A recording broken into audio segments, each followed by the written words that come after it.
Nessa girl, did you get into part 2 of this Potomac reunion? Yes, God, honey. I went down to the salon. I told her, you know what? I want to pay homage to the mothers, honey. To the mothers of Potomac. And I told her, give me an old nasty piece of deaconess. I'm retired from serving at Piccadilly piece of hair. And with that being said, honey, my hair is laid like Chris Samuel's mammy. Yes, God, honey. Didn't I get that helper right together? Because I'm finna get these helpers right together. Did I get Chris mama right?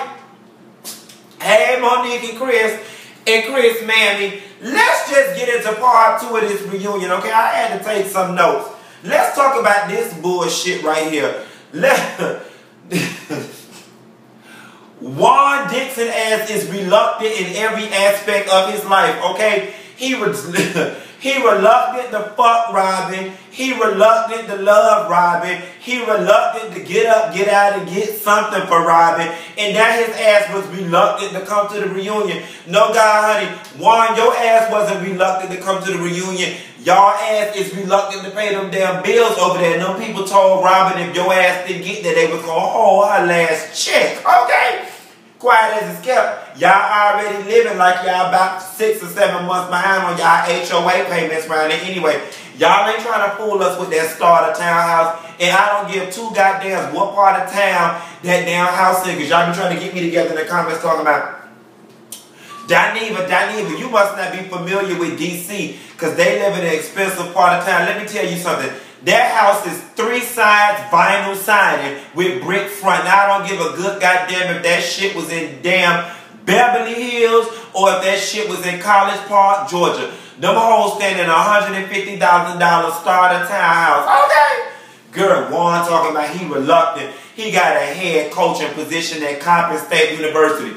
Do y'all hoes know what and where Coppin State University is? Child, that's the elevated community college in the D.C. area. My homeboy used to be an academic advisor down to the Coppin State. It's real community college based, so I mean, hell, Juan, you might as well have took a position as the director of the Boys and Girls Club of Greater D.C. So I'm talking about I'm the head coach at Coppin State. And who the hell played for Coppin State? And who the hell of any damn value has come out of Coppin State?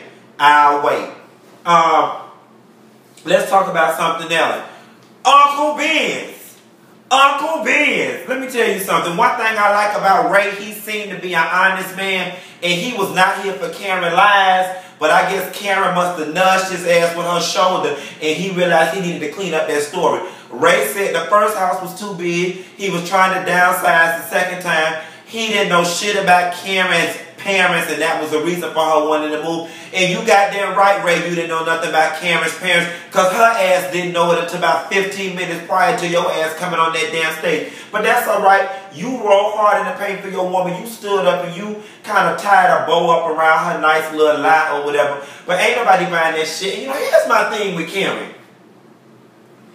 Karen is the root of her own issues on this show.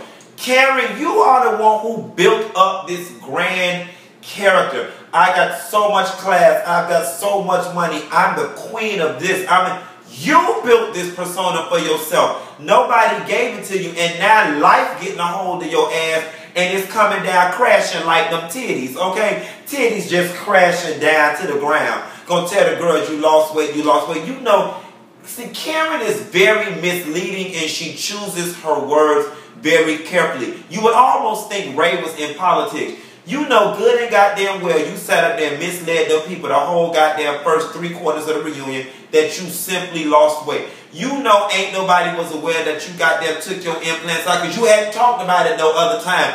Everybody up there looking baffled, confused, and bewildered. Cut it out, Karen. And the thing about it is, and we're going to talk about it a little later, all of that shit came back to bite Karen in the ass because the whole last 30 minutes of the reunion was Karen ass backpedaling and pussy popping. Bitch, I know you was musty as fuck after this reunion from the amount of sweat that had to be under your arms and between your legs and in your butt from being nervous, okay? Karen, you was over here. I'm not talking. I'm not talking to you, Ashley. Okay, I'm going to answer. Wait, because you deserve a question. No, I didn't say that. what I said was, Andy, I'm talking to you. Are you on the, I mean, you was just all over the place, Karen. I'm going to tell you something, Karen. You do very good with smoke and mirrors, but you don't do good with confrontation because, baby, your ass was in the hot motherfucking seat and you could not get out of it. Ladies, y'all have found Karen's weakness. Karen, that you ride and say what the fuck you want to say in them confessionals, and when you do your little one-on-one curating and stirring mess, but you do not do well in confrontation. Ladies, if you want to get Karen ass together, confront her publicly or confront her more than one person at a time, and she can't handle it. Her lies and stuff start to unravel. Oh, God, Karen, I was hoping you would have been a more complex character to crack. You're almost the easiest to crack now that we know where your weakness is. Because, Karen, you possess no grace under fire. And I was disappointed because, low-key, Karen, you still my favorite with that ugly booger thing. That's right there. I'm trying to think. Robyn, I just want you to get your dumb ass off this TV and get your finances together, your love together, and maybe you could do a 3-part series on Iyanla Vanzant, and that could help replace the salary you're gonna lose from this damn show. You need to go. Juan is the politician on this thing, and you can tell Juan has been media trained out this ass because he skirted around every question and gave Andy just enough to satisfy him or keep him from asking more questions, but never answered the question. Case in point, do you see a romantic relationship with Robyn? And whatever kind of answer it is he gave, you know what I'm saying? At this point, and I still think it's a level of bullshit, I like Robyn, no tea, no shade. I feel like in the wake of everything that's going on in Black America, Black Lives Matter, the attack on black men, I feel like you slightly exploited that cause, justifying your dumbass relationship with Juan as I see what happens when boys grow up in a single parent household and don't have that male figure. You exploited that, Robyn.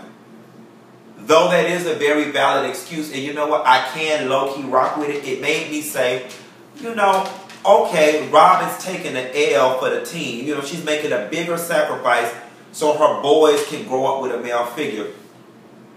Robyn, I'm going to let you have it because I'm just going to choose to be naive. I'm voluntarily being naive because I'm trying to help you. You know what I'm saying? And Juan needs to get on the same page with that answer. If y'all both just walked around giving that answer, I think it's more palatable and people can digest it better versus Robyn, you on there looking like you begging for dick and love and finances, because that's really what it looks like. So what we need to see from you, Robyn, season 2 is both of y'all not being interested in one another, both of y'all dating, but both of y'all roommating in the house for the sake of the boys. That's what's believable. Because right now, Robyn, you're not looking good, and I'm sorry. Though in a perfect situation, everybody will want to have their kids grow up with both parents in the household.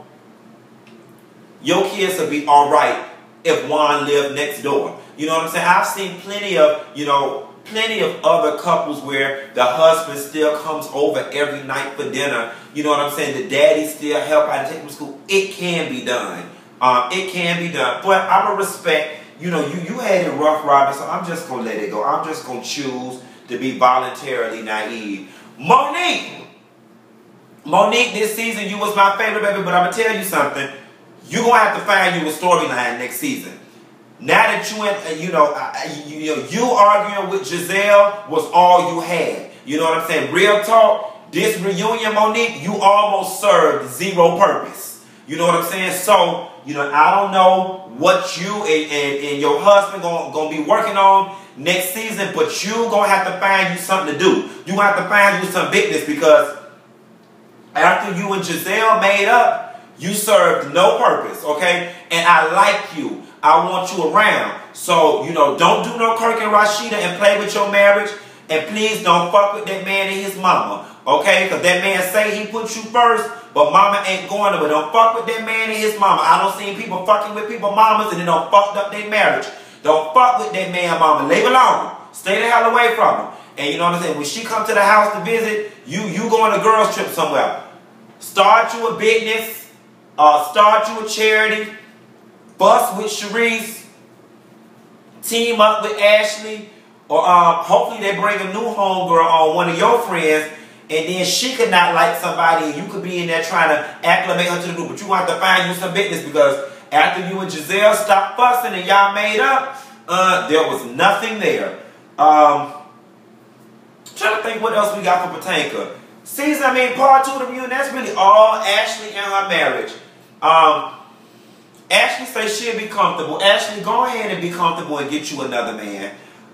You don't want that man, and quite frankly, he don't want you. He don't want you, so, you know, I hope your separation ain't legal, so you still considered legally married, and you ride the clock as long as you need to ride it to get whatever it is you need. Fuck that man and that damn restaurant, that motherfucking camel meat that he's selling.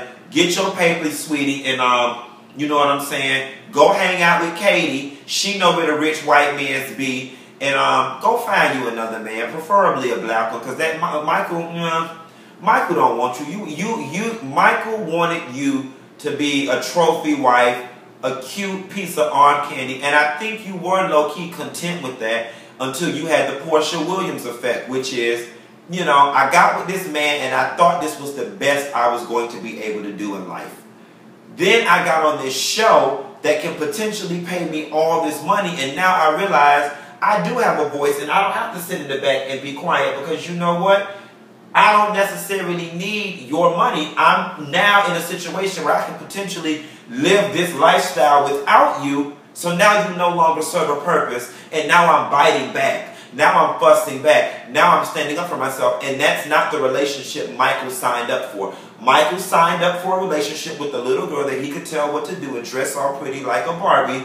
And now you want to be a boss, which is nothing wrong with it. I actually commend you for it. But that's where the disconnect between you and Michael are coming from. Before you had this opportunity, you were probably content just shutting up and going along with it because it was the best you had. But now that you've got options and you're choosing to exercise those options, it's causing issues because, again, this is not the relationship Michael signed up. Portia having a voice making her money was not the relationship Cordell signed up for.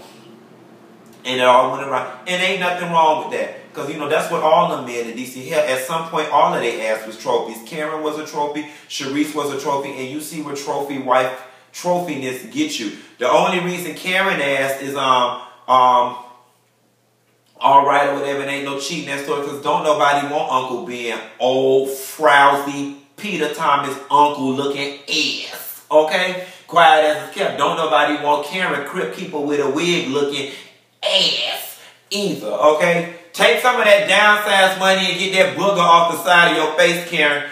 Anyway, y'all, I'm finna get on out of here and get ready, go to the grocery store, get me some food and get ready for this love and hip hop. And I'll call y'all later, good. Bye. Bye.